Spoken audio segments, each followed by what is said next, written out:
What a pleasure to see you again. So Ballerina is a spin-off movie taking place within the universe of John Wick. And can we just talk about John Wick for a second, okay? Back in 2014, nobody knew what John Wick was. It was just this small, low-budget, little action movie starring Keanu Reeves. The trailers were good. Keanu Reeves got some badass tattoos on his back. Turns out to be a story where his puppy dies and he goes on a vengeance mission that has since lasted 4 films and now a spin-off, even a TV series, and has become the new gold standard of action movies and stunt work, and is one of those rare instances where I truly believe that every single sequel is better than the one that came after. John Wick Chapter 4 that came out a couple of years ago is just an incredible spectacle of mayhem, action, carnage, gunfights, martial arts, stunt work, you name it. One of the best action franchises ever out there right now. And I would say even in the history of cinema, the John Wick franchise has proven time and time again that it just knows the assignment. It knows what it's doing, and it has become legendary over these past 10 years, and I think it will continue to do so in the future. However, if you did see John Wick 4, minor spoiler alert, but it's a little bit hard to continue the story after that. I know they have some like ideas, and I don't know how they would ever continue it, but in the meantime, to kind of give us a little bit of something to kind of cleanse our palates, we have this spin-off movie called Ballerina starring Ana de Armas. And yes, Keanu Reeves, this is in the trailers, it's in the posters. Keanu Reeves is in this movie as well. John Wick is in this movie. And how does this work? Well, this movie kind of overlaps with John Wick Chapter 3 a little bit. So I would say it would be good to have some well-versed knowledge of the John Wick movies going into this. Although I do think you can watch this movie on its own. I think it gives you a much more satisfying experience if you have seen the other John Wick movies. But if you haven't, and you know, someone asked you to go to this movie, I wouldn't say avoid it. I think you could still get a lot of enjoyment. And it is a solid, just pure action movie with its own storyline that you don't necessarily need to know all of the connectivity.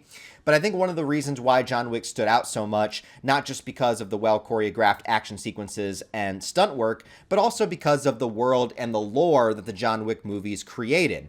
They have this idea of this world of assassins that deals with these continental hotels that exist everywhere that have specific rules and regulations for assassins. And then there's the markers where, you know, if you make a deal with somebody, they can come back and request a return to the favor years later if they have the right marker, or the coins that they have to pay with, or the ballerina school that trains assassins, or another group of assassins over here, and just like all of this kind of underground world that exists simultaneously with the real world, the unseen world, right?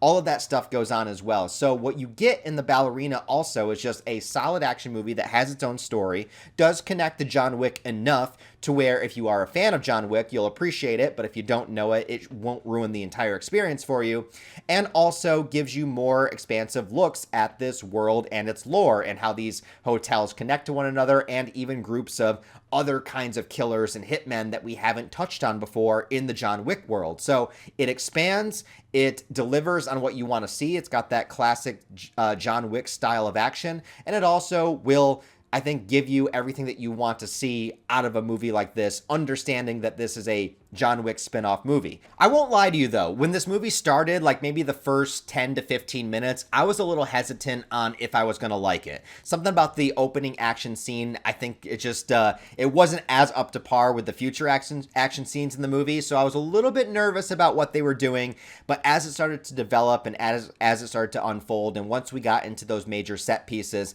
I feel like this fits right in with the John Wick world. The essential plot is Ana de Armas' character is put into the care of this ballerina school that also trains assassins and protectors on the side, because her own father is murdered in the beginning of the movie, which she witnesses, and she witnesses the group of people that did it. Years later, after she's gone through training, after she's become this badass, she finds some people that are involved with that original group and starts going on her own specific revenge mission against the ballerina school itself, kind of going solo, going rogue, if you will, into discovering these people that took out her father, the reasons why, and trying to get revenge. So similar to the original John Wick movie, it is a revenge movie, but in a different way. It's more of like a mystery of trying to discover what her father was involved with and why he was killed and who these people actually are. And with that, you get to see a lot of cool creative things. I think one of the best was all of the training sequences that we get with her early on, of her learning how to do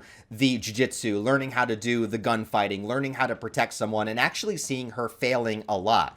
Actually, one thing that I want to mention is I know there's going to be a group of people that are going to roll their eyes at a movie like this and say, Ana de Armas, like, this tiny 5'4" girl, going up against all of these grown men and kicking their asses. How is this possible?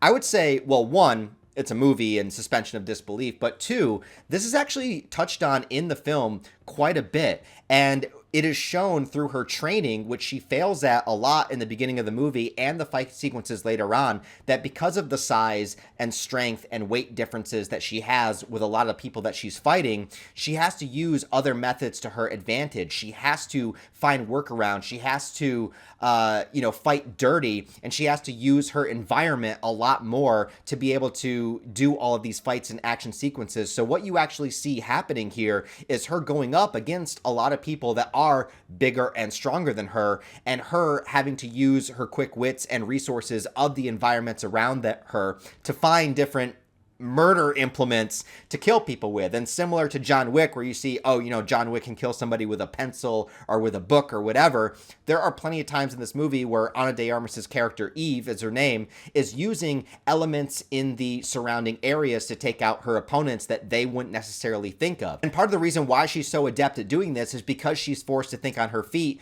about how to defeat these people like that. So I liked that aspect of the movie that was kind of touched on a little bit more in the beginning of the film, but you even see it from fight sequence to fight sequence about how she kind of utilizes her environment way more than maybe even John Wick has to do. And similar to John Wick, how he fights opponents that kick his ass quite a bit, Ana de Armas' character gets her ass kicked a lot in this movie. We get to see one of her first missions, and she doesn't necessarily, come out of that like a 10 out of 10. She doesn't get 100% on that mission whatsoever, but she still manages to pull through. And we see plenty of other moments with her using whatever it is around her. For example, one fight scene takes place in a kitchen, and there are plenty of implements in a kitchen that you can use to kill somebody.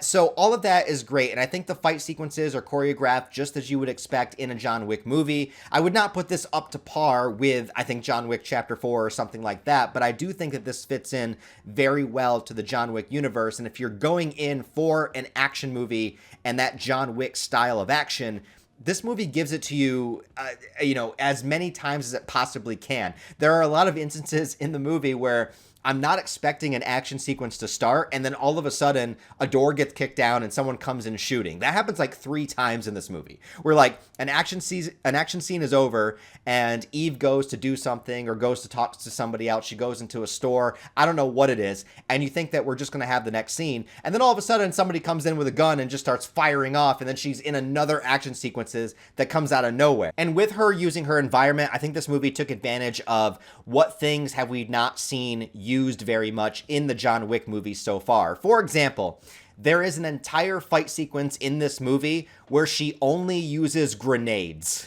And it is awesome. Might have been my favorite scene in the movie until a scene towards the end where a flamethrower is involved, and holy crap, I've never seen a flamethrower look more badass in a movie, and that's including the end of Once Upon a Time in Hollywood. And then you see classic characters from the John Wick movies in here too, like Winston is in here, Lance Reddick, which I didn't think that he filmed any scenes for this movie before he passed away, but he is here too.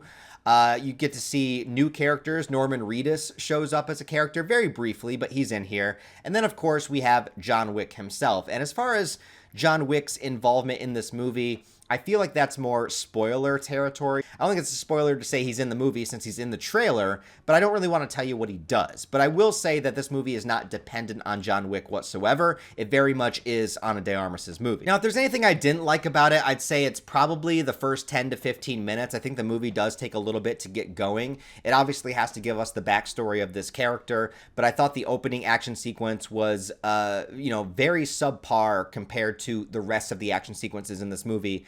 And it was also one of those scenes that is just my personal pet peeve, where I feel like modern day movies just don't know how to light scenes that take place at night. It's just so goddamn dark, and I don't know why every movie is like this now. Every single movie in the last like 5, 6, 7 years just cannot film scenes at night. They just believe that there can't be any light whatsoever. I don't know, maybe I'm an old man that's losing his vision. Well, this is true, but like I just hate the way that they film night scenes now. And if I really had to nitpick, I do think the pacing is a little off here or there. Again, pretty much just in the first half. Once the ball gets rolling and once the real plot line starts to unfold, I think the second half of the movie is great, and I think it does give you all of the set piece spectacle that you want to see. You got the gun fu, you got a variety of different types of weapons being used, ones that haven't really been utilized too much in the John Wick movies so far. The main antagonist is pretty generic, pretty bland, nothing too spectacular about him. But to be honest, the antagonist in the original John Wick wasn't really that special either. But anyways, other than that, guys, let me know what you think about Ballerina. If you saw it down below, if you liked it, if you didn't like it, let me know your thoughts. Thanks for watching, guys, as always. And if you liked the video, give it a thumbs up and a comment. Help it out in the algorithm. I'd appreciate it if you did so. Could use the help right now, so I also have Patreon channel memberships and all the social media links where you can follow me down below. Thanks for watching, guys, and I'll talk to you next time.